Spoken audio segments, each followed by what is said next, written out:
그 교리 이 설교를 한 8개월여 동안 계속 이렇게 하다 보니까 혹시 여러분이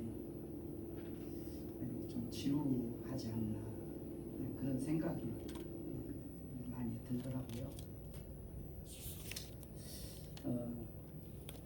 이 설교를 준비하면서 늘 느끼는 것 중에 하나가 이 교리에 대한 내용을 서두에도 이 교리 설교를 시작할 때에도 말씀드렸습니다만 이것이 우리가 교리라고 하지만 우리 기독교에서 학문적으로는 조직신학이라고 그렇게 말을 하거든요. 이것을 신학적으로 강의하려면 상당히 골치 아프고 힘들고 듣기 어려워요. 이것을 우리가 듣기 쉽도록 설교를 만들어서 이것을 말씀을 좀 어쨌든 이해가 되도록 쉽게 이렇게 전하려고 이렇게 하는데 이제 그럼에도 불구하고 아마 여러분들이 이 말씀을 듣고 이해하는데 좀 많이 답답할 수도 있고 또 지루하게 생각을 가질 수 있는 내용이 아닌가 이런 생각이 많이 들더라고요. 그래서 그런 생각이 들면 아마 이번 죄에 대한 죄와 인간에 관한 내용은 사실 같거든요. 그래서 이제 신학적으로는 쩍쩍해서 죄송합니다만 인간론이라고 하기도 하고 인죄론이라고도 해요. 같은 연결이 되어 있기 때문에 그래서 그것을 마치고는 믿지 않는 죄가 왜 믿지 않는 것이 죄인가 이것이 이제 죄에 대해서는 하이라이트거든요. 그래서 그 말씀을 드리고는 일반 본문으로 돌아가서 본문 설교를 해야 오르려나. 그래서 한번 여러분에게 질문을 좀 드려봅니다. 이따 예배 후에 식사를 하면서 여러분이 말씀해 주시면 좀 본문 설교로 돌아가면 좀 지루한 감이 조금 더 나아질 수 있고 또 후에 또 이렇게 또 교리 설교를 이렇게 할 수도 있고 이렇게 생각이 들거든요. 근데 이것을 섞어서 이렇게 설교를 하다 보면 맥이 끊겨요. 맥이 끊겨서 유익될 것 같지는 않더라고요. 저는 맥이 끊길까 봐서 지난 시간에 드렸던 말씀을 대략적으로 이렇게 다시 요약해서 이렇게 말씀을 서론으로 드리고 그 다음에 오늘 말씀 드릴 내용으로 들어가고 이렇게 하거든요. 근데 이 교리 설교했다가 일반 설교했다가 이렇게 교차를 이루면 도리어 정리가 안 돼서 혼란스럽지 않을까 생각이 듭니다. 아무튼 이따 여러분이 좀 말씀을 해주시면 좋겠고요. 지난 시간에는 아담의 죄가 어떤 죄이며 왜 금단의 열매인 선악과를 먹은 것이 그렇게 큰 죄란 말인가 이 말씀을 드렸고 그 아담의 죄가 모든 인류와 우리에게까지 미치는 영향이 어떤 것인가 이것을 생각해 봤습니다. 아담의 죄가 오늘을 살아가는 나 자신에게까지 그 죄의 영향이 미치게 되는 것에 대해서 우리가 이해를 가지려면 사람의 영혼에 대한 영혼 기원서를 이해하지 않고는 이해가 안 된다. 라고 말씀을 드리면서 인간의 영혼 기원설에 대해서 이렇게 설명을 드렸죠. 그 영혼 기원설은 뭐 인간론에 대해서 시작을 할 때도 말씀드렸습니다만은 뭐 선제설이라는 것이 있고 또 자연 발생설이 있고 또 창조설이 있고 또 유전설이 있고 뭐 등등의 이런 몇 가지 영혼 기원설에 대해서 제가 설명을 드렸고 또 지난주에도 그 설명을 드렸습니다. 그러나 이런 설명을 하면서도 신학에서의 학문적으로는 다 문제가 있다. 네. 온전한 그런 그 영혼 기원설이라고 말할 수 있는 것은 없다. 이렇게 얘기들을 합니다. 그런데 저는 제 자신적으로는 전 다른 견해를 하나 더 가지고 있다라고 말씀을 드렸는데 그것은 아담의 죄가 우리 한 개인에게까지 전가되기까지는 여자의 영혼은 유전되는 것이 아니라 지금 우리의 성씨가 남자고 여자고 간에 다 남자가 김씨면 그 대는 남자의 대를 이어서 김씨를 낳고 남자가 이씨면은 그 대를 이어서 이씨를 낳는 것이 이게 뭐 어느 나라든 똑같은 세상적인 원리잖아요.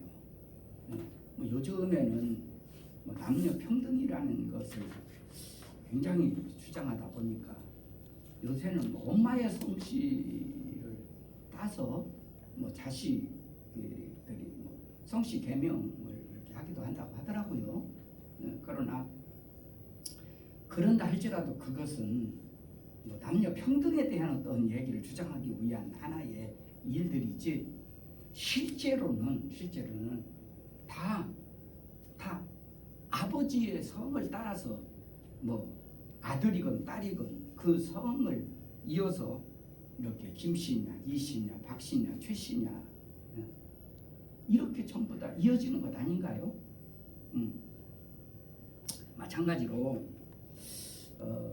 저는 이런 원리에 따라서 아담의 영혼, 다시 말해서 남자의 영혼만이 후손에게 분리되고 이것이 이어지는 것이다 라고 이렇게 말씀을 드렸습니다. 왜 제가 이 원리를 저는 이것이 합당하다라고 생각이 드느냐면 여러분 우리가 세상에 나올 때 우리만 세상에 나오는 것이 아니거든요. 예수님도 그 어머니 마리아의 몸을 통해서 이 땅에 나왔단 말이에요. 이것을 만약에 선제설이라든지 자연 발생설이라든지 또 이것을 무슨 창조설이라든지 이것을 유전설이라고 말한다면 우리가 지난번에도 말씀드렸지만 가톨릭에서 주장하는 대로요 예수님만 의인이 아니라 마리아도 의인이 돼야 돼요. 유전설로 따진다면 다른 말로 말하면 그냥 의인이 아니라 예수님을 의인이라고 인정해야 된다는 전제 조건에서 본다면 마리아도 단순한 의인이 아니라 신적화시켜야 되는 것이 틀린 말 아니에요. 여러분 그렇지 않잖아요. 어떻게 마리아는 그 아버지가 있는데 즉 마리아도 아담의 후손이 이 땅에 태어났는데 어떻게 마리아가 신이 될 수 있어요? 저는 여기에 대해서 저는 강력하게 반기를 드는 사람입니다.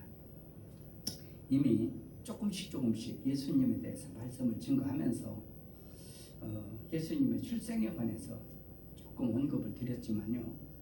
이제 기독론이라고 하는 그런 예수님이 인간으로 오셨다고 하는 것이 기독론이거든요.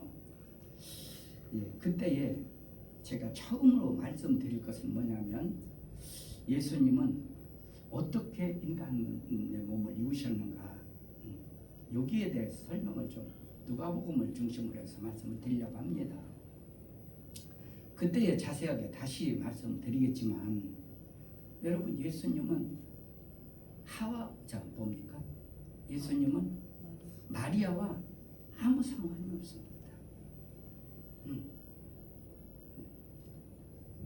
그렇기 때문에 유전설이라고 하는 그런 학문으로 여기 인간의 영혼 기원설을 두면 그건 뭐 우리는 이해가 될 수 있을지 모르지만 인간은 예수님을 접목시키면은 그는 이상한 흐름으로 되고 말아버리기 때문에 그래서 저는 남자의 영혼만 유전된다. 남자의 영혼만 후손에게 분리되어 이어져 간다. 이런 말씀을 드렸습니다.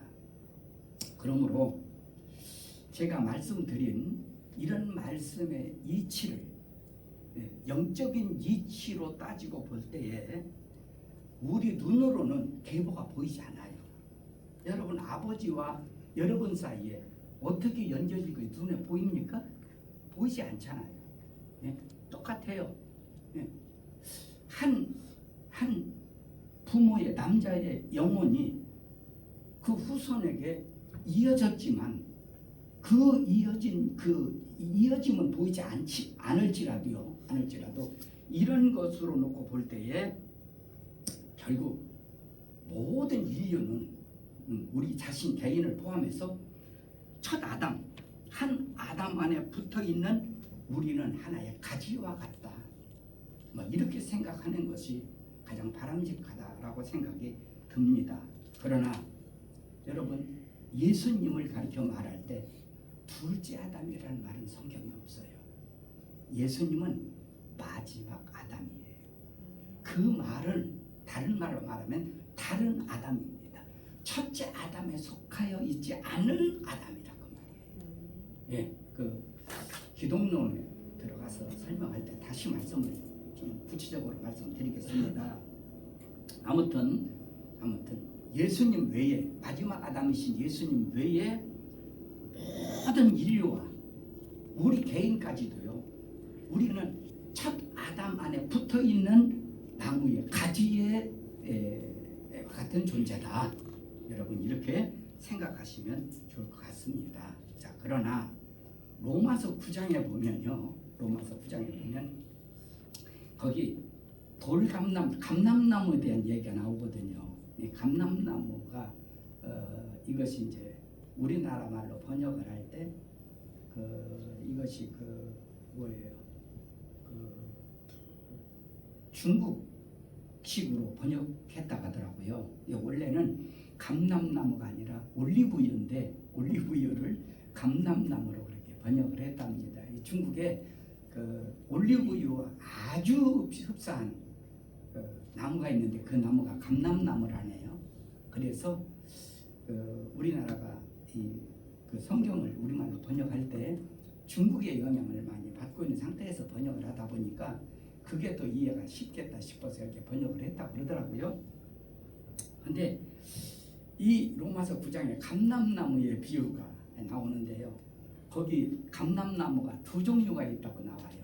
하나는 돌감람나무라는 것이 있고 하나는 참감람나무라는 것이 있다는 거죠. 왜 우리도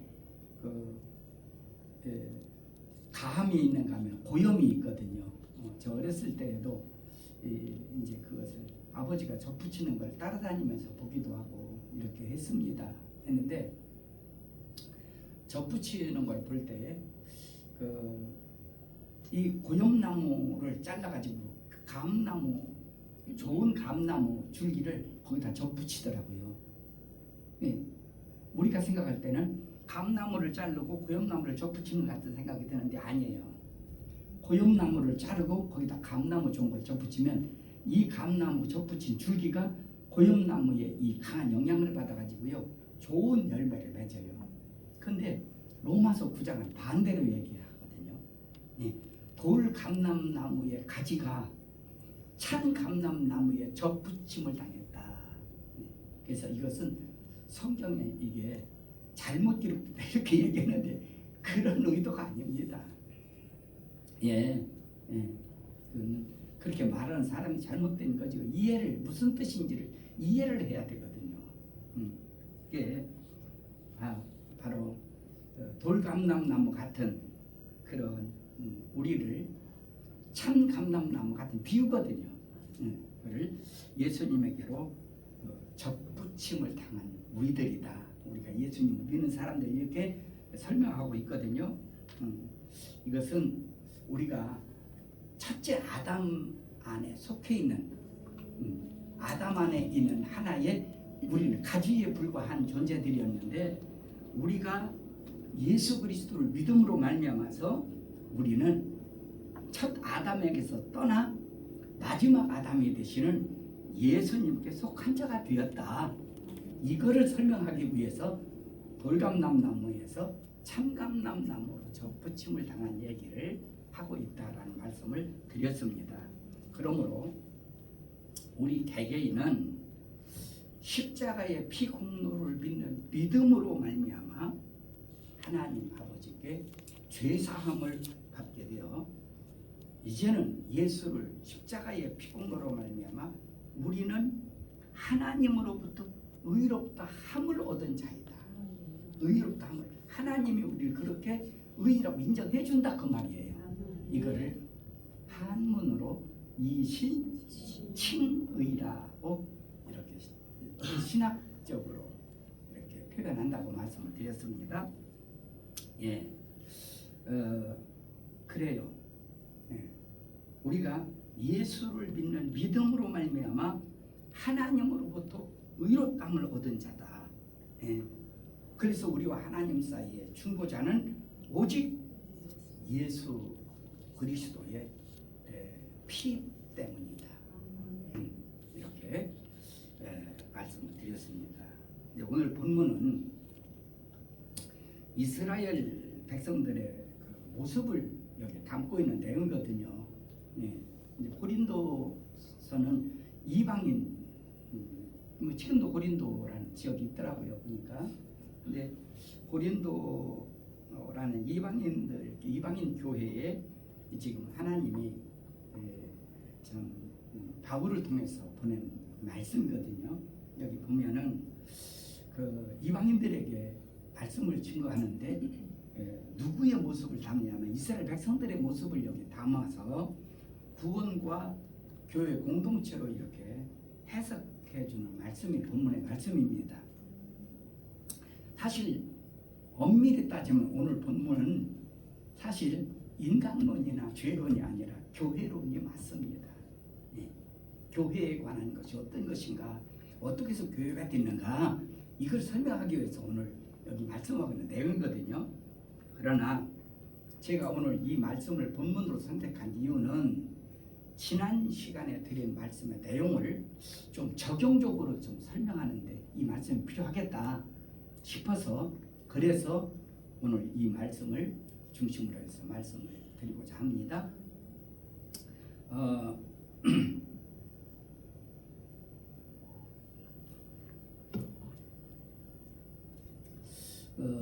이 말씀을 이해하기 위해서는 우리가 그 모세 시대 때로 한번 우리가 좀 들어가야 될 것 같아요. 그 하나님이 모세가 나이가 80대 되었을 때에 호렙산에서 그 모세가 이제 하나님께로부터 부름을 받잖아요. 부름을 받아서 하나님이 그 모세를 애굽에 있는 바로 왕에게 이렇게 보내는데 그때에 모세를 애굽 바로 왕에게 보내면서 하나님이 모세에게 말씀하셨어요. 모세야, 너 바로 왕한테 바로 가서 10가지 이적을 행하라 라고 말씀하셔요.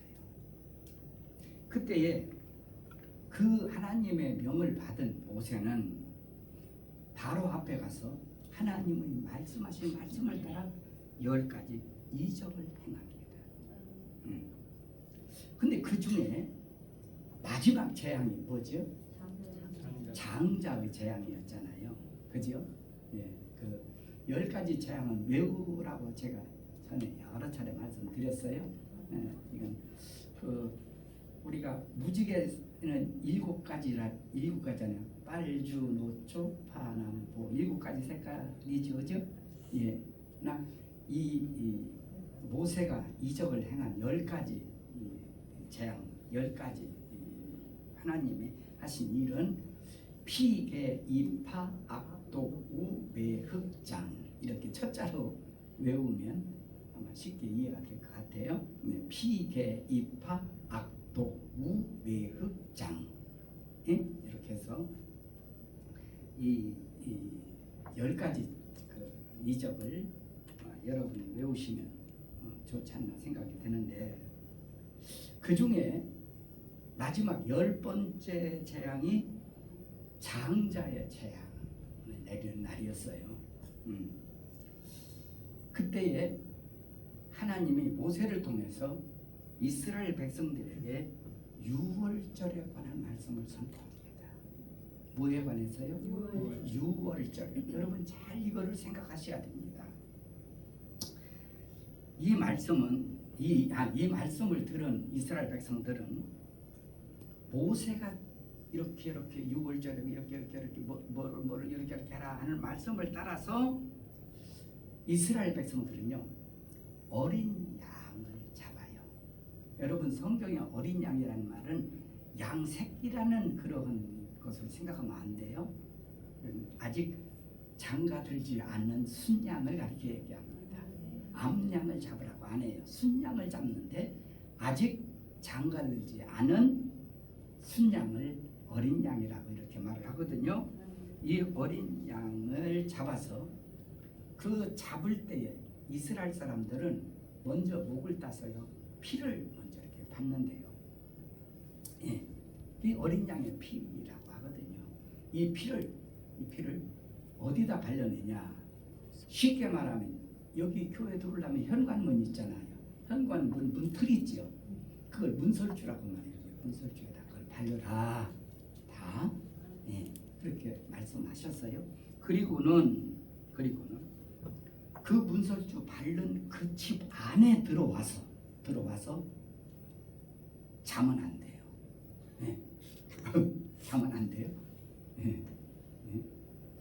그 집 안에 들어와서 거기에서 그 집 안에 있는 사람들은 거기서 3가지 음식을 먹으라고 했어요. 하나는 어린 양의 고기, 그 잡았으니까 고기를 먹어야 하잖아요, 그죠? 어린 양의 고기하고, 또 하나는 쓴나물, 뭐요? 쓴나물이에요. 또 하나는 무교병입니다. 무교병. 이 3가지를 먹도록 했어요. 뭐 여기에 관해서는 왜 이 3가지를 먹도록 했느냐? 뭐 여러 가지 뭐 설명이 있을 수 있어요. 뭐 학자들마다 여러 가지 얘기를 합니다. 그러나 성경은 왜 이 3가지를 먹으라고 했는지에 대한 구체적인 설명은 없어요. 다만 한 가지 말씀에 대한 흐름 볼 때는 이 음식을 먹어야 그들이 힘을 얻어서 다음 날 동 뜨기 전에 새벽에 애굽에서 출애굽을 할 수가 있거든요. 이것을 먹어야 힘을 얻어서, 이것이 성경에서 말하는 말씀 내용의 흐름 그대로입니다. 뭐 물론 뭐 어린 양의 뜻이 뭐고 무슨 뭐 쓴나물의 뜻이 뭐고 또 뭐 무교병의 뜻이 뭐다 설명을 붙일 수 있어요. 그러나 그런 설명도 좋지만 성경에서는 말씀을 볼 때 우리가 항상 문맥을 중심에서 보는 것이 가장 정확한 답이다라고 말씀을 드렸듯이 여러분 그렇게 보시면 이해가 되지 않나 싶거든요. 자, 그리고 그날 밤에 하나님이 내리시는 이 장자의 재앙은 문설주의 어린 양의 피가 있는 집은 넘어갔어요. 그래서 쓴 말이 유월, 넘을 유자 써서 유월이라고 이렇게 해서 하나님의 진노에서 참 재앙을 당하지 않고 그곳에서 구원받은 것을 기념하기 위해서 이스라엘 백성들에게 생긴 절기가 무슨 절기라고요? 유월절이라고 하는 절기가 여기서 생긴 것이거든요. 자, 그러면 우리가 한 가지 질문을 여기서 갖게 됩니다. 자, 첫 유월절입니다. 애굽에서 지낸 유월절이에요. 첫 유월절로 구원받은 이스라엘 백성들은 도대체 언제 죄사함 받았느냐는 거예요. 네? 하나님의 진노의 재앙에서 건짐받았거든요. 이걸 구원받았다고 말해요. 여러분, 이스라엘 백성들이 구원받았다는 것은 홍해를 육지같이 걸는 것이 아니에요. 광야에서 만나와 메추라기를 먹은 것이 아니에요. 물이 없어 죽어갈 때에 안반을 때려서 거기서 나오는 물을 먹어서 그것으로 구원받다가 하는 말하는 게 아니에요. 이스라엘 백성들이 애굽에서 구원받았다. 바로 왕에서 구원받았다. 예? 예. 하나님의 백성이 됐다. 죄사함 받았다. 라고 하는 그런 가장 중요한 포인트는 여러분 유월절입니다. 여러분 예수님은 상징적으로 십자가에 죽으시기 전날 상징적으로 무슨 양으로 죽으셨죠? 유월절 어린 양으로 돌아가셨어요. 네. 무슨 얘기인지 좀 이해가 됩니까? 자, 그렇다면 도대체 이스라엘 백성들이 유월절을 지냈어요. 구원받았다는 백성들이에요. 그럼 구원받았다면 언제 죄사함 받았냐 그 말이에요. 그들이 언제 회개했고 언제 죄인이라고 고백했고 그 죄를 언제 그들의 죄를 하나님이 사해줬냐 그 말이에요. 우리가 이 질문을 가져볼 필요가 있어요. 그리고 이 질문을 우리가 답을 얻기 위해서는 또 질문을 두 가지를 더 가져봐야 돼요. 뭐냐? 그러면 도대체 어린 양의 피가 무엇이길래 그 피를 문설주에 바르라고 하느냐? 도대체 그 피를 또 도대체 그 피가 무엇이길래 하나님의 진노는 그 피를 보고 6월 넘어갔다고 하느냐 이 말이에요. 이 질문을 또 우리가 가져보지 않을 수가 없습니다. 네? 여러분 구원과 죄사함은 동격이거든요. 여기에 대해서 조금 말씀을 드려야 돼요. 이것을 이해를 못하니까 자꾸 엉뚱한 소리를 해요. 네.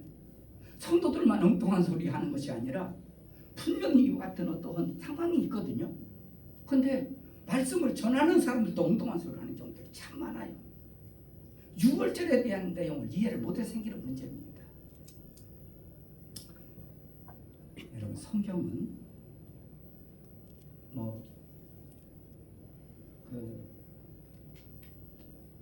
저는 그렇게 생각을 해요. 창세기부터 요한계시록까지 모든 성경에 담고 있는 말씀은 무엇이라고 말한다면 저보고 질문하면 나는 피에 대한 말씀입니다라고 말할 수 있겠어요. 피에 대한 내용입니다. 예. 뭐에 대한 내용이라고요? 피에 대한 이야기를 담고 있는 것이 성경이다. 여러분 히브리서 11장에 보면 첫 번째 믿음의 사람을 아담이라고 말하지 않고 아벨이라는 말로 소개해요. 히브리서 11장 믿음장이라고 아시죠? 그런데 아벨은 가인보다 어떤 제사를 드렸다고요? 더 나은 제사를 드렸어요. 더 나은 제사.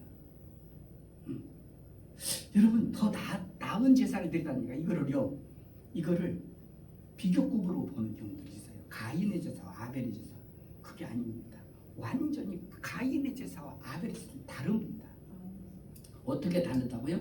가인의 제사는 피 없는 제사를 드린 거예요. 그러나 아벨의 제사는 피의 제사. 왜 피를 처음부터 하나님은 강조하느냐? 여러분 피와 생명은 동격입니다. 이해가시죠? 예. 이것이 히브리 사람들의 히브리 정서예요. 우린 피 하면 아이고 선진국 생각하잖아. 그렇게 생각하시면 안 돼요. 성경은 히브리 사람들을 중심으로 한 히브리 개념에서 성경은 담았으니까요. 그들의 개념에서 봐야 되거든요. 레위기 17장 11절에도요. 뭐라고 그래요? 피에 생명이 있다. 피와 생명은 똑같은 말이에요. 그리고는 여러분 신약 성경에서 히브리인들을 위하여 쓴 성경이 뭐예요? 뭐예요? 히브리서잖아요. 히브리서. 히브리인들을 위하여 쓴 성경이 히브리서. 히브리서 9장 22절에 보면요. 피 흘림이 없은즉 사함이 없어요. 어떤 죄라도요. 그 죄에서 사함을 받으려면 반드시 뭐가 있어야 돼요? 의로 죄가 없는 의로운 피가 있어야 돼요. 그 피가 있으면 그 죄를 사는 거예요. 그러면 왜 하나님은 다른 거로 하지 물이라고 하든지 뭐라고 하든지 왜 피라고 하느냐? 여러분 이게 하나님의 법이에요. 이게 하나님의 질서. 그래서 어떤 그런 것이라도요. 죄 사함을 받으려, 죄에서 용서를 받으려면 반드시 어린 양의 피가 있어야 돼요. 아무 피나 되는 게 아니에요. 예. 어린 양의 피가 있어야 그 피로 사함을 받을 수 있다라는 것이죠. 그리고 여러분 이스라엘 백성들이 드린 그 제사라고 한다면 그 제사를 우리가 보통 다섯 제사라고 하잖아요. 다섯 제사. 레위기에 보면 다섯 제사가 쭉 설명에 나오는데 이 다섯 제사 중에 피 없는 제사가 하나 있죠. 소제가 청소부가 옛날에 소제라고 했는데 이 소제라는 말은 곡식 가루를 빻아서 그거를 번철에 붙여서 하나님 앞에 태워드리는 제사를 소제라. 곡식 가루를 하나님 앞에 제물로 드린다는 게 소제거든요. 근데 여러분 이 제사는 곡식에 무슨 피가 있어요? 피 없는 제사잖아요. 그죠? 그렇잖아요. 그렇기 때문에 이 소제를 드리려면 반드시 이것만 그냥 드리면 안 돼요. 번제를 드릴 때 번제와 함께 소제를 드리려면 그러니까 번제가 없는 소제는 다시 말해서 피가 없는 소제는 소제가 아니란 말이에요. 그러니까는 어떤 제사라도 하나님이 이스라엘 백성들에게 제사를 드리라고 명령하신 그 제사는 어떤 제사라도 피 없는 제사는 하나도 없다. 제사는 다 피의 제사를 드린다. 그렇다면 여러분 이 내용을 설명한 이유가 6월절 때문에 제가 이 말씀 드렸는데 6월절에 그러면 어린 양의 피는 왜 이 피를 가지고 드리라고 했느냐? 여러분 6월절에 어린 양을 잡아서 그 피를 문설주에 바르라고 한 것은 그것은 하나님의 백성들을 향하여 하나님의 언약의 말씀에 대한 순종, 즉 죄사함의 증거요, 구원받은 증거가 여기에 있기 때문입니다. 즉 다시 말해서 그 사람들이 어떤 죄를 졌다 할지라도 그 어린 양의 피 안으로 들어오기만 하면 말씀을 따라서 그들의 죄는 뭐가 사해진다고요? 피가 죄를 사한다. 이해가죠? 예. 그러니까 그냥 구원받은 것으로만 이스라엘 백성들은 6월절 앞은 이렇게만 보면 안 돼요. 구원받은 것 자체가 죄사입니다. 그 말. 예. 그들이 죄를 언제 그들이 하나님 앞에 회개했느냐? 여러분 말씀을 따라 모세의 지도를 받은 이스라엘 백성들이 말씀을 따라 어린 양을 잡아서 그 피를 묻을 바르고 그 안에 쓴나물을 먹고 그 안에서 무교병을 먹고 그 안에서 어린 양을 잡아 먹어요. 여러분 이것이 회개의 행위입니다. 이해가세요? 예.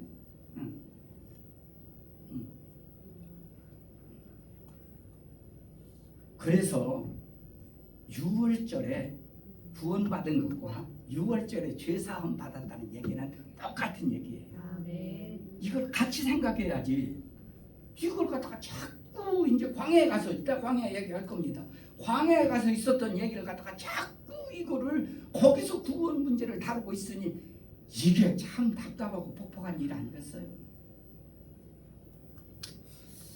출애굽기 12장에 보면 애굽에서 출애굽한 이스라엘 백성들의 수를 말하는데요. 그때 이스라엘 백성들의 수는요 장정만 60만이었대요. 근데 당시에 그 문화적인 상황이니까 이건 여러분이 왜 이렇게 했느냐 막 이렇게 여러분이 그 문제를 자꾸 그 뭐라고 말할까요? 답이 나오죠. 질문은 잘못된 질문은 올바른 답을 얻을 수가 없거든요. 올바른 질문을 가져야 올바른 답을 얻을 수 있는 거란 말입니다. 그게 이스라엘 당시에는 사람의 수를 셀 때 어린아이는 수를 넣지 않았대요. 그리고 여자도 수를 넣지 않았대요. 그리고 노인도 수에 넣지도 않고요. 장애자도 수에 넣지 않았답니다. 그러니까는 어린이와 여자들과 노약자 그 사람들을 빼고 장정만 남자 장정만 출애굽한 사람이 몇 명이라고요? 60만. 근데 그건 그렇게 중요한 건 아니에요. 아닌데 이 내용을 제가 강조하는 이유가 있습니다. 그건 좀 이따 말씀드리고 그 중에 여자, 어린이, 노약자 그 다음에 여기 또 포함되는 사람이 있거든요. 누가 포함되는지 아세요? 여기 이방인들과 유태인으로 태어나지 않은 민족적인 이방인들과 그 다음에 종들이 있어요. 이 사람들까지 다 포함하면 출애굽한 사람들을 보통 약 한 200만 명이라고 그렇게 추산하는 것이 일반적인 견해입니다. 60만 명만은 아니라 그 말이에요.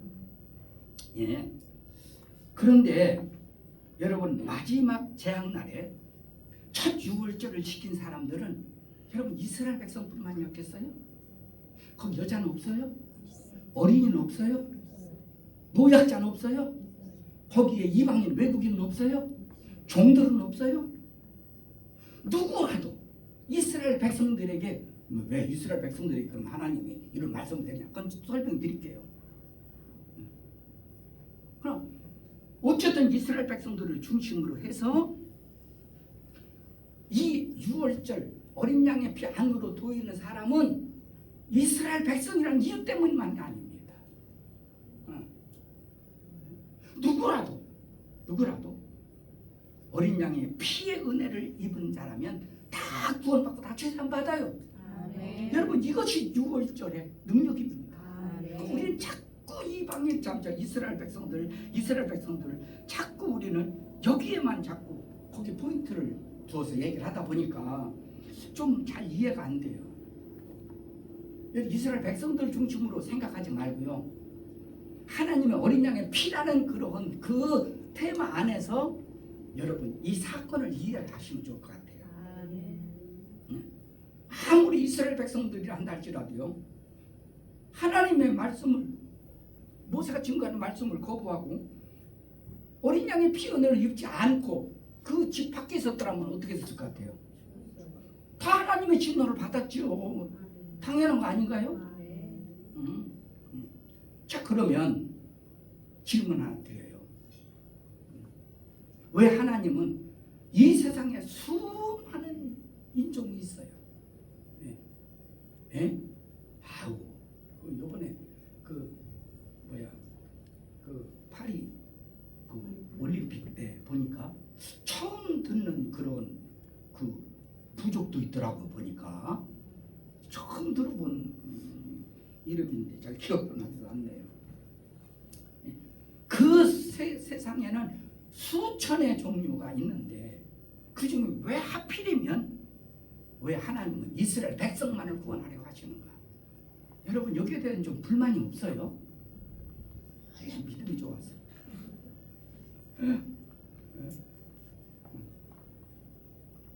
근데 그것은 여러분 히브리서 11장을 보면요, 거기서 하나 발견할 수 있어요. 거기 히브리서 11장을 보면은요, 하나님의 언약을 가진 믿음의 계보를 설명합니다. 다시 말씀드려요. 히브리서 11장은 하나님의 무엇을 가진? 언약을 가진 믿음의 계보예요. 예? 처음에 아벨부터 시작합니다. 그 다음에 에녹 나오지요. 그 다음에 자바라 노아라 도아 나오지요. 그 다음에 아브라함이 나오잖아요. 그 다음에 이삭 나오고, 그 다음에 야곱 나오고 쭉 나오잖아요. 예. 그런데 여러분 왜 이런 사람들만 이렇게 나오냐면, 이스라엘 백성이라고 할 때요, 하나님의 언약의 믿음을 계승받은 사람들이기 때문에 그 사람들의 루트가 이스라엘 백성들이었다고 말이에요. 그래서 하나님은 이스라엘 백성들을 내 백성이라고, 하나님의 언약을 가졌으니까요. 예.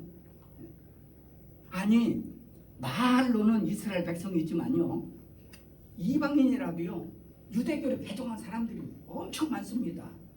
예를 하나 들어볼래요? 사도행전에 보면 요새 우리나라에서 6.25 때 우리나라를 도와준 나라가 그 북아프리카의 어떤 나라가 있잖아요. 에티오피아. 그래서 우리나라도 굉장히 지원해 주더라고 지금 막. 예. 에티오피아에 사도행전 8장에 보면 누가 나와? 이름이? 구스넷이라는 사람이 나오잖아요. 구스넷. 이방인이에요. 아프리카 사람, 이스라엘 사람 아니에요. 그런데 이스라엘 나라에 와서 오순절을 지키고 가면서라도 요즘으로 말하면은 수용체 안에서 뭐를 봐요? 성경을, 구약 성경을 읽고 있다는 말이에요. 외국인이라도요, 유대인이 아니라도 얼마든지 유대교를 개종한 사람이 있어요. 그러니까 그 중에 왜 이스라엘 백성 안 했냐면, 하나님의 언약의 그 믿음의 계보를 가지고 이어가는 사람들이 이스라엘 백성들이었다 그 말이에요. 이해하시나요? 예. 그렇기 때문에 하나님은 그 믿음의 언약을 가진 사람들에게, 하나님은 언약의 하나님, 그 언약을 지켜요. 예. 그래서 그 언약을 가진 것을 뭐라고 하냐, 그걸 믿음이라고 그래요. 믿음. 그래서 이스라엘 백성들을 소위 다른 말로 말하면 언약 백성, 믿음의 백성, 하나님의 백성, 이런 말을 쓰는 거거든요. 예. 그래서 하나님은 이스라엘 백성들뿐만 아니라 이스라엘 백성들을 중심으로 해서 하나님의 언약의 믿음을 가진 자라면 그 언약에 의하여 모두를 구원하신 것이 6월절의 상황이었다. 이렇게 여러분이 이해하시면 좋겠습니다. 자, 이렇게 해서 첫 6월절을 통해서 바로 왕의 진노가 아니라 하나님의 진노에서 구원받은 이스라엘 백성들을 하나님은요, 그 다음날 동트기 전에 모세의 지도를 따라서 출애굽을 시킵니다. 자, 출애굽한 상황 속에서 오늘 본문에 보면 나오는 말씀이에요. 홍해를 건너지요. 그 다음에 구름을 지나지요. 그 다음에 그 과정을 가리켜서 뭐라고 해석하느냐. 예, 이것을 소위 좀 어려운 말로 말하면 이거를 사도 바울은 이거를 뭐 해석을 하는데 뭐라고 해서 세례라고 해석해요. 이런 해석을 영해라고 이렇게 말을 합니다.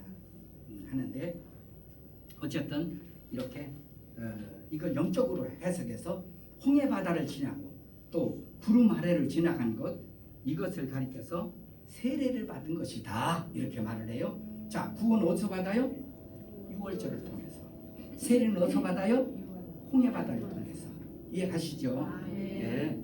그래서 이 세례 받은 후에까지 이스라엘 백성들은 이제는 다시는 어디로 돌아갈 수 없어요? 애굽으로 돌아갈 수 없어요. 출발한 대로 다시 옛날로 돌아갈 수 없어요. 세상으로 돌아갈 수 없어요. 이해가시나요? 예.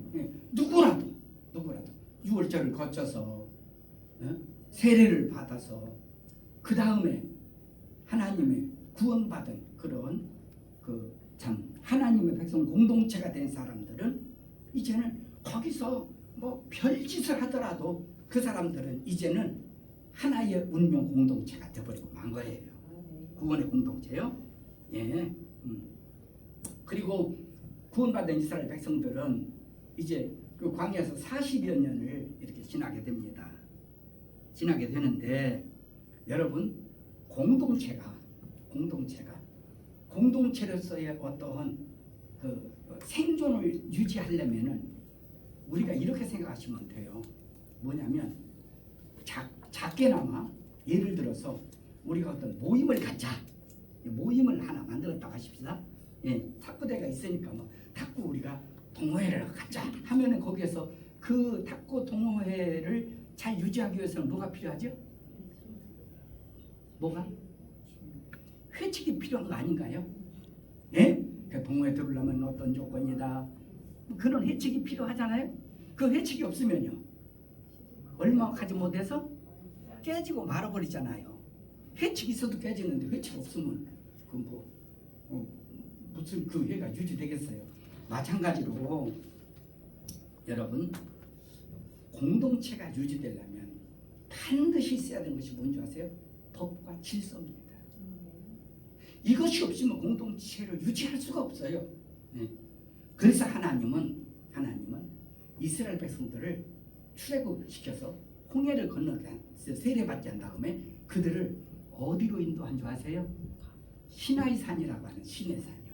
요즘엔 시나이산이라고 자꾸 이제 원문에 가까운 표현을 하더라고요. 시내산이라고 이렇게 말하는데 거기로 그 시내산 아래로 인도하신 후에 모세를 하나님이 불러서 모세를 통해서 하나님이 율법을 주십니다. 그래서 이 율법을 뭐라고 하면 일명 모세법이라고 하기도 하고요. 이해 가세요? 예, 이걸 율법이라고 하기도 하고 이렇게 부르는데 이 율법이라는 말이 나오게 된 것은 뭐냐면요. 이것은 율례와 법도를 가리켜서 합쳐서 율법이다 그렇게 표현을 해요. 이거를 그 히브리어로 말하면 율법을 토라라고 하더라고요. 토라 이렇게 말하는데 사실은 이 율법은 크게 설명한다면 두 개를 좀 나눌 수 있어요. 첫째는 창세기, 출애굽기, 레위기, 민수기 네 권은 이스라엘 백성들이 광야 40년 동안 사는 데 있어서 뭐가 필요하다고요? 법과 질서가 필요해요. 그렇죠? 그래서 창세기, 출애굽기, 레위기, 민수기까지는 광야 40년 동안 광야교회, 구약교회라고 말하죠. 그 성도들이 거기에서 법과 질서를 통해서 생존을 유지하려고 하나님이 주신 말씀 이것을 토라 율법이라고 말하고요. 그 다음에 신명기까지도 율법이라고 하거든요. 그래서 모세 오경이라고 그렇게 말하는데 신명기는 사실은요 이스라엘 백성들이 1세 말고 2세가 출애굽 2세가 이제 가나안에 들어가서 거기서 지켜야 될 법을 보완해서 주신 말씀입니다. 그러니까 잘 이해하셔야 돼요. 자, 창세기, 출애굽기, 레위기, 민수기까지는 광야교회에 40여 년간 산 그 사람들을 위해 주신 말씀이라고 한다면 신명기는 거기에 보완해서 추가해서 모세오경 5권을 주어서 가나안 땅에 들어가 살도록 주신 하나님의 말씀이 율법이다 그 말이에요. 이해가시죠? 예, 이렇게 해서 좀 구분해서 생각하시면 아무래도 좀 더 낫지 않겠나 생각해서 말씀드렸는데 이 율법에는 하라는 법이 248개래요. 하지 말라는 것이 365개. 1년은 며칠이에요? 365일. 근데 사람의 몸에 골격을 이루는 골격뼈가요 248마디랍니다. 모르겠어요. 이건 제가 그냥 책에서 그냥 이렇게 말한 학자들의 견해니까요. 사람의 골격뼈가 몇 개라고요? 248개래요. 1년은요. 그러니까는 248개 사람의 골격 뼈로 248개 뼈로 쭉 1년 동안 해봐야 마지막에 하나님의 답은 하지 마라. 그러니까는 율법은 해도 죄고 하지 않아도 죄. 그러니까 합치면 613가지. 이것이 율법의 개수랍니다. 예. 근데 이 율법에 여러분 신약 성경에 보면 율법을 행함으로 의롭다 봅니다. 이 율법을 행함이 뭔지 아세요? 율법의 행함이 두 가지 신약에서 말하는 거는 하나는 할례입니다. 할례법. 할례 행하지 않으면 구원받지 못해요. 할례로 구원받나요? 예? 아니잖아요. 하나님의 백성들은 징표잖아요. 그건 6월절 지나서 그거는 세례를 홍해바다를 건너서 그거는 율법을 받은 후에 할례 명령을 내린 거 아니에요. 그래서 할례법은 모세법이거든요. 6월절 법이 아니에요. 6월절 법은 어린 양의 피예요. 이해가죠? 예. 그런가 하면 또 하나 있어요. 그게 뭔지 아세요? 제사법이에요. 이 두 가지 할례와 제사를 어떻게 잘 드리냐에 따라서 구원받기도 구원받지 않는다. 이게 신약성경에서 말하는 율법의 행위라는 거예요. 율법의 행위가 부모 공경하라, 무슨 또 이웃을 사랑하라 이런 것을 얘기하는 게 아니란 말이에요. 이해가십니까? 신약에서 율법의 행위가 뭐라고 말하느냐 이걸 잘 인지를 가지고 여러분이 성경을 보시면 좀 이해가 되지 않나 싶어서 말씀드린 겁니다. 그러니까 첫째는 할례법이 있어요. 두 번째는 제사법이 있어요. 그리고 이제 민법하고 형법 이런 모든 법들을 총망라해서 613가지가 담겨 있는 것을 율법, 즉 소위 토라라고 한다. 그러나 여러분 이 모든 율법은 이 법을 지켜 행함으로 의인되고 죄사함 받고 구원받는 것이 아니라는 것입니다. 네? 구원은 이미 어디서 구원받아요? 어디서? 6월절. 예? 예. 여러분 율법은 어디서 주었어요? 광야에서 구원받은 백성들 공동체가 하나님의 백성답게 살도록 하기 위해서 주신 법이 율법이라니까. 구원받기 위해서 주신 법이 아니라 그 말이에요. 그런데 무슨 할례를 받아서 어떻게 구원받아요? 할례를 받아 어떻게 구원받냐고. 아니 다시 말씀드려요. 여러분 홍해 세례를 받아야 구원받습니까? 아니면 6월절 어린 양의 피로 구원받은 겁니까? 다시 여러분 세례로 홍해바다를 건너는 세례를 통해서 죄사함 받은 겁니까? 6월절 하나님의 어린 양의 피로 죄사함 받은 겁니까? 그렇잖아요. 이해가 되세요? 이거를 생각하지 못하면 자꾸 우리는 6월절을 무시해버리고 그냥 광야의 얘기만 막 자꾸 율법의 신약에서 뭐라고 하는지도 조차도 분별하지 않고 그냥 무조건 막 그냥 율법의 행위로는 구원받는 거예요. 이해가 되시죠? 예. 다시 말씀드려요. 여러분 율법은 구원받은 주님의 하나님의 공동체, 백성 공동체가 지켜야 될 법이요 제도요. 예? 예. 그들의 어떤 생존을 이루기 위한 그런 율례가 이게 율법이었단 말이에요. 그런데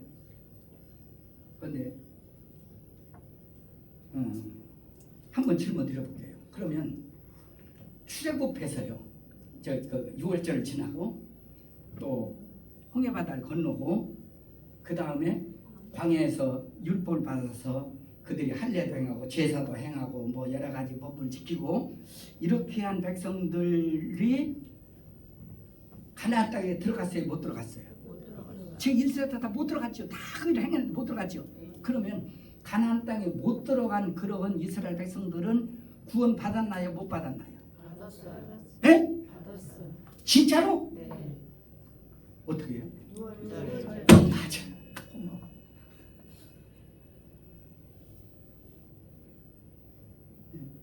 왜 오늘날 사람들은 광야에서 가나안 땅 못 들어가서 구원받지 못했다고? 왜? 여러분 요단강 건너야 구원받습니까? 예수의 하나님의 어린 양의 피로 구원받습니까? 요단강이 뭐라고? 요단강이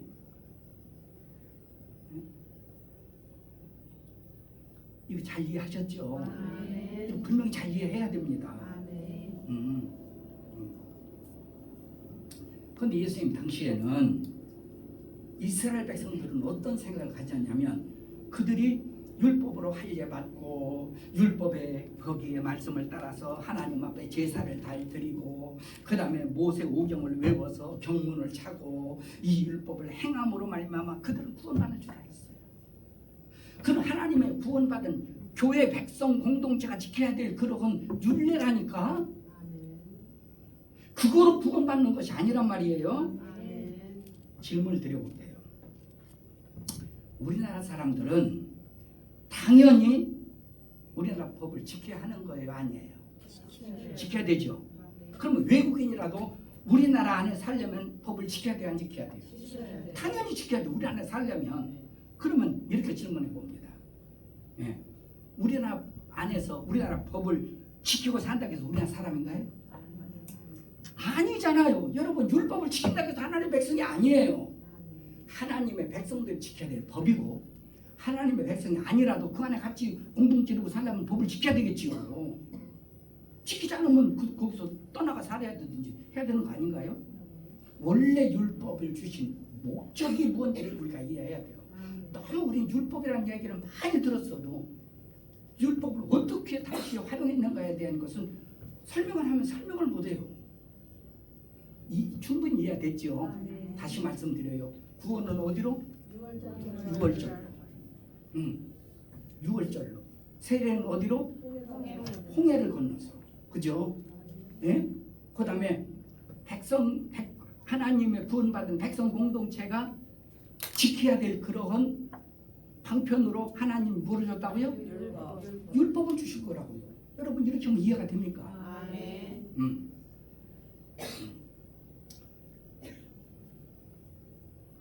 오늘날 구원과 교회 생활을 혼돈하는 사람들이 많이 있습니다.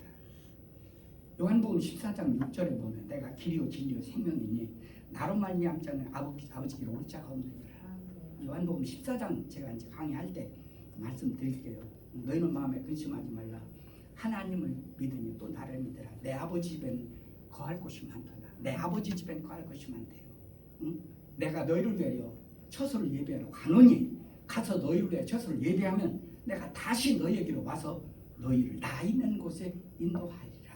아멘. 그렇게 말씀하신 다음에 뭐라? 나는 길이요 진리요 생명이니 예? 나로 말미암지 않고 아버지께로 올 자가 없다. 도대체 예수님이 간다는 곳이 어딘가? 예? 아버지 집이 어딘가? 도대체가 요한복음 14장 가면 제가 설명을 자세히 드릴게요. 아마 여러분이 가지고 있는 기본 생각하고 조금 다를 거예요. 어쨌든 우리의 구원은 예수 그리스도 십자가의 보혈을 믿는 믿음으로 말미암아 우리가 구원은 은혜로 받는 거예요. 형의로 받는 게 아니에요. 그분의 은혜로 받는 거예요. 예. 그러므로 이 은혜는 그냥 우리에게 주어지는 것이 아니라 반드시 인격적인 말씀을 통해서 이걸 복음이라고 말합니다. 복음을 듣고 그 복음을 내가 영접하는 거예요. 내가 수용하는 거예요. 예? 이렇게 해서 우리가 구원받은 것을 영접했다. 예수님을 영접했다라는 말을 쓰는데 여러분은 정말 복음을 인격적으로 여러분 영접했습니까? 난 이 질문 좀 드리고 싶어요. 아니 아까도 제가 예를 들어 설명했듯이 우리나라 안에서 살려면 우리나라 법을 지켜야 돼요. 여러분이 교회 건물 안에 들어와서 오늘 예배 드리고 다 할 수 있어요. 그렇다고 하나님의 백성 되는 거 아니라고요. 예수 그리스도의 피의 은혜를 여러분이 인격적으로 영접해야 돼요. 받아들여야 되는 거예요. 네? 네. 집사라도 괜찮아요. 지금이라도 영접하면 돼요. 창피할 거 없어요. 왜 창피해요? 목사라도 그동안에 인격적으로 이 복음을 영접하지 않았다면 지금이라도 늦잖아요.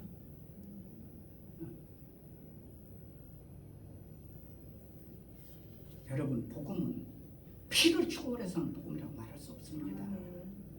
그래서 피의 복음이라고 말합니다. 예.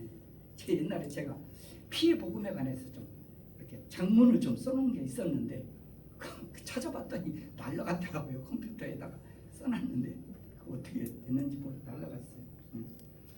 우리 복음은 피의 복음입니다. 피의 복음, 생명의 복음이다 그 말이에요. 예수 그리스도의 피를 초월한 것으로는 절대로 구원받을 수가 없습니다. 예, 예수님만이 온전한 우리 복음일 뿐입니다. 그런데 요즘에 보면요, 자기 의로운 공적과 또 자기 의로운 어떠한 부재나 어떤 남을 섬김과 이런 행함으로 구원받으려고 하는 사람들이 참 많이 있거든요. 적어도 내가 하나님 앞에 의인으로 인정받으려면 내가 일을 행해야지, 이걸 행해야지, 막 이런 사람들이 정말 적지 않게 많아요. 적지 않게 많아요. 여러분, 이것을 바울은 뭐라고 말하는 줄 아세요? 다른 복음, 다른 예수라고 말해요. 예. 자신이요, 자신의 의로, 자신의 노력으로, 자신의 공적으로, 자신의 행함으로 구원받는다고 한다면 그 사람은 적그리스도입니다. 그 사람은 이단 중의 괴수입니다. 그 사람은 하나님의 원수요, 사탄 마귀의 앞잡이라고 말할 수 있을 거예요. 은혜가 아닌데 어떻게 자기 스스로 어떻게 하나님의 생명을 얻을 수 있냐 그 말이에요. 제가 지난 주일날 설교하면서 제가 여러분에게 제 죽은 자식 얘기하면서 참 기쁨을 주지 못해서 죄송합니다. 죄송한데 저는 그럼에도 불구하고 저는 사실이니까요. 사실이니까. 제가 말씀을 드린 건데 여러분 다시 말씀드리지만 부모의 생명이라도요 자식에게 줄 수 없더라고요. 하물며 여러분 하나님의 생명은 우리가 어떻게 얻을 수 있겠어요? 믿음으로 밖에 아닙니다. 대신 누가 해줘서 되는 게 아닙니다. 예, 대신 생명을 얻는 것은 대신 될 수 있는 게 아니에요, 여러분. 예, 정말 이건 아니에요. 예, 그 믿음으로 어떻게 그 믿음의 과정을 나중에 제가 믿음에 대해서 좀 이제 쭉 정리해놨거든요. 믿음은 어떻게 구체적으로 이게 막연하게 믿음으로 어떻게 믿음이야? 믿음의 과정이 있다고 말이에요. 그때 설명을 자세하게 말씀드릴게요. 실제적으로. 예. 그런 행위로 구원받으려고 있는 하면 어떤 사람은요 막 하나님에게 두려움에 대한 억압으로 막 붙들려 있는 사람들이 있어요. 예. 물론 우리가 하나님한테 사랑의 하나님뿐만 아니라 하나님 공의 하나님만 믿어야 되겠죠. 그러나 이런 것들이 전부 다요 한 가지 이해하나 하나님을 경외하는 마음으로 사랑의 하나님, 공의 하나님을 믿어야 됩니다. 뭐 하는 마음으로? 하나님을 경외하는 마음에서 경외하는 마음이요. 예. 예를 들어 자식이요 부모를 경외하는 마음이 없이요 아버지에 대한 두려움을 가지고 있어 보세요. 예. 그는 온전한 부자간의 관계가 아니거든요. 예. 우리가 이런 것을 가지면 안 돼요. 그리고 몇 가지만 제가 짚고 이제 정리하고 마칠게요. 요한일서 5장 16절 17절에 보면은요 뭐라고 하냐면 사망에 이르는 죄와 사망에 이르지 않은 죄가 있다 이렇게 나와 있어요. 예. 나는 너희가 사망에 이르는 죄를 지은 자에 대해서는 기도하라고 하지 않는다 이렇게 나와 있어요. 잘 들으세요. 그럼 여기서 사망이라는 말, 시간 때문에 말씀을 다 자세히 설명을 못 드려요. 사망이라는 것이 지옥 간다는 것이냐 아니면 든지 빠른 사람은 제가 질문을 바꿔놓은 거니까 금방 알 수 있을 거예요. 육체가 죽음을 당하게 될 것이라는 것인가.